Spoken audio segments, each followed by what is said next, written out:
सुप्रभात बच्चों।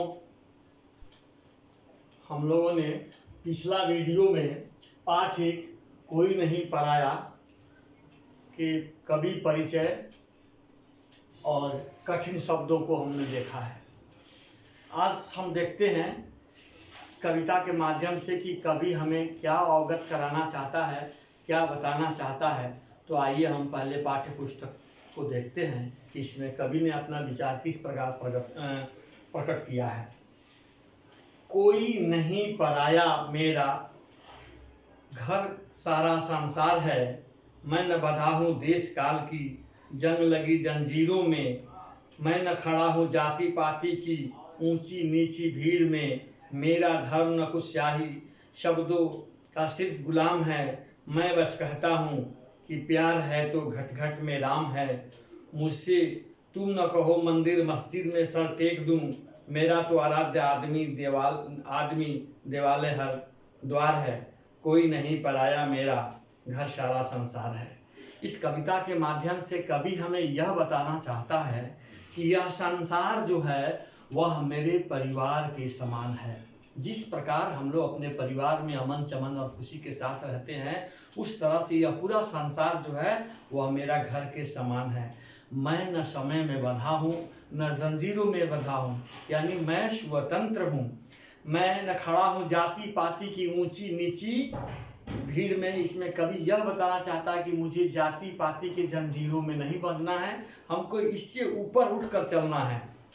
और कवि का कहने का इसमें यह भी अर्थ है कि यदि हम लोगों को पूरे मानव समाज में मानव एक दूसरे मानव से अगर प्यार करता है तो हर जगह हर घट घट में राम का वास है। ठीक है। और कवि इस माध्यम से भी बताना चाहा है कि मैं यह नहीं कहता हूं कि मंदिर मस्जिदों में अपना सर टेकिए। मैं तो यह कहना चाहता हूं कि यदि आपको आदमी से प्यार है तो आपका आराध्य भी आदमी ही है, देवालय नहीं है। अब आइए दूसरी पंक्ति को हम देखते हैं। कहीं रहे कैसे भी मुझको प्यारा यह इंसान है। मुझको अपनी मानवता पर बहुत अभिमान है। अरे देवत्व नहीं मुझसे तो भाता है मनुजत्वहीन। और छोड़कर प्यार नहीं स्वीकार सकल अमृतत्व की। मुझे सुनाओ तुम स्वर्ग सुख की सुकुमार कहानियाँ। मेरी धरती 100 स्वर्गों से ज़्यादा सुकुमार है। कोई नहीं पराया मेरा, घर सारा संसार है। इस पंक्तियों के माध्यम से कवि हमें यह अवगत कराना चाहा है कि मैं जहाँ भी रहूँ मुझे इंसान से प्यार है। ठीक है। मुझको अपनी मानवता पर क्या है, बहुत अभिमान है।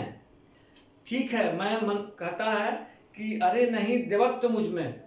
कभी यह भी कहना चाहता है कि मेरे अंदर मैं मान लो देवता नहीं हूँ तो देवता नहीं भी हूँ तो मैं मनुष्य हूँ और मनुष्यता मेरे अंदर है। और छोड़कर प्यार नहीं स्वीकार सकल अमृतत्व भी। और मैं अमृतत्व को छोड़कर सकल पूरे संसार का प्यार को अपनाना चाहूँगा। इसमें कवि यह भी बताया है, मुझे सुनाओ न तुम स्वर्ग सुखी सुकुमार कहानियाँ, यानी तुम स्वर्ग की कहानियों को मुझे मत सुनाओ।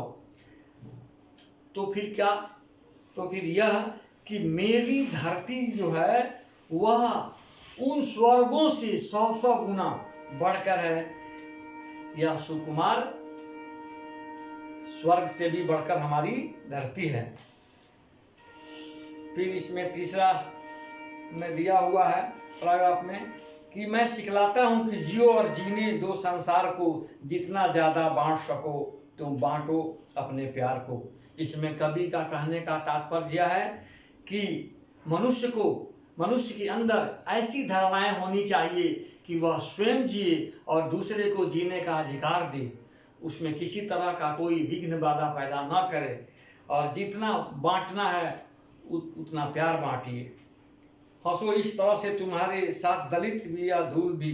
इस तरह से तुम व्यवहार करो कि तुम्हारे पीछे जो है निचले कुचले पिछले जो है उसको किसी तरह का कोई तकलीफ न हो, दुख न हो। और चलो इस तरह से कि तुम्हारे पैर में कोई सूल न लगे, अर्थात कांटा, उस कांटे को भी बचाकर चलो। सुख न तुम्हारा केवल जग भी उसमें भाग है, फूल डाल का पीछे उपवन का श्रृंगार है, कोई नहीं पराया मेरा घर सारा संसार है। सुख न तुम्हारा केवल अपना सुख नहीं देखना है, उसमें देखना क्या है कि इसमें पूरे जग पूरे संसार का सुख अगर है तो वह सुख आपको भी है। दूसरी बात है कि जिस प्रकार उपवन का फुलवारी का श्रृंगार क्या होता है, फूल के डाल होते हैं, उसी तरह से हमारा समाज भी होता है। और फिर कहता है चौथा पैराग्राफ में, मुझे मिली है प्यास विषमता का विष पीने के लिए, मैं जन्मा हूँ यही स्वयं हित जग हित जीने के लिए। इसमें कवि का कहने का तात्पर्य यह है कि हमारी प्यास वह है कि हमारे समाज में जो विषमता है उसको मुझे विष के समान पी जाना है, यानी सभी लोग एक समान हो जाए। और क्या है, मैं अब इस पृथ्वी पर आया भी हूँ तो स्वयं अपने लिए नहीं आया हूँ, किसके लिए आया हूँ, तो जगहित के लिए, यानी पूरे संसार के कल्याण करने के लिए मुझे भेजा गया है।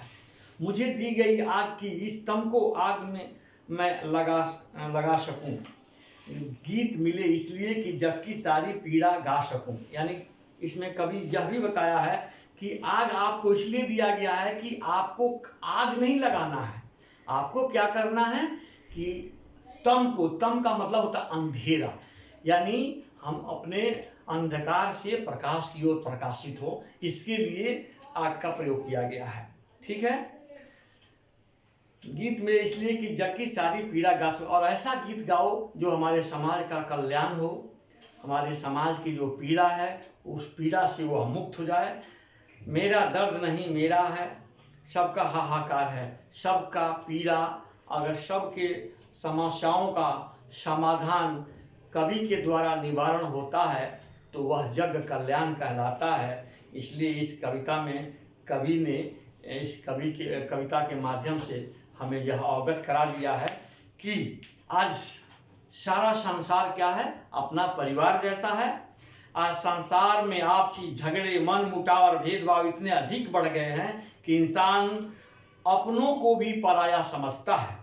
यदि इंसान शांत मन से सोचे और अपने मन से हर की नाराजगी को हटाकर देखे कि कोई पराया नहीं है, तो सब अपने हैं और पूरी पृथ्वी जो है एक परिवार की तरह लगेगी। ठीक है बच्चों, अब हम लोग इसके बाद देखते हैं चिंतन की घड़ियां। इसमें जो है इसकी चिंतन की घड़ियां को भी हम लोग देख लेते हैं कि चिंतन की घड़ियां क्या है कि जब हम स्वयं को भेदभाव, ऊंच नीच आदि की जंजीरों से जकड़ देते हैं तो यह पूरा संसार ही हमें पराया लगने लगता है। इसलिए इससे मुक्त रहना है।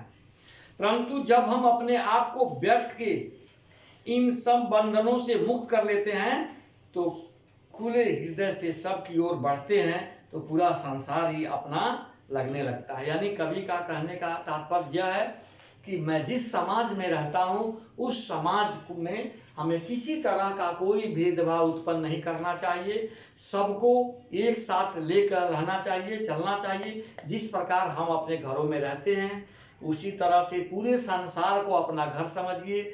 इसमें मंदिर मस्जिद की वैसी कोई बात नहीं है। कभी यह भी हमें बतलाया है कि हम मंदिर मस्जिद में माथा टेकने के लिए नहीं कहते हैं। अगर हमारा कोई आराध्य है तो वह मनुष्य है, हम मनुष्य से प्यार करें।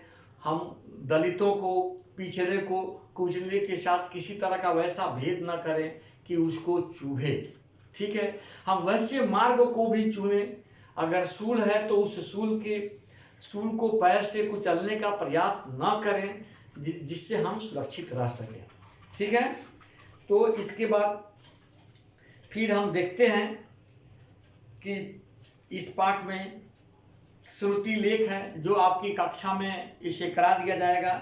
उसके बाद फिर इसके प्रश्न 2 हैं, उसमें लिखा हुआ नीचे दिए गए प्रश्नों के उत्तर दीजिए। तो प्रश्न का ये मौखिक प्रश्न है जिसको अभी मैं लिखवा भी दे रहा हूँ, तो उसको देखना है।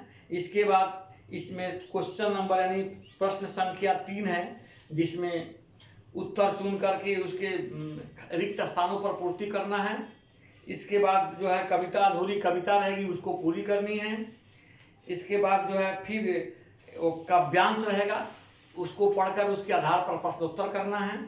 ठीक है, इसके बाद जो है फिर लघु उत्तरीय प्रश्न पर हमको विचार करना है। ठीक है बच्चों, धन्यवाद। फिर हम लोग अभी अगले वीडियो में पढ़ते हैं।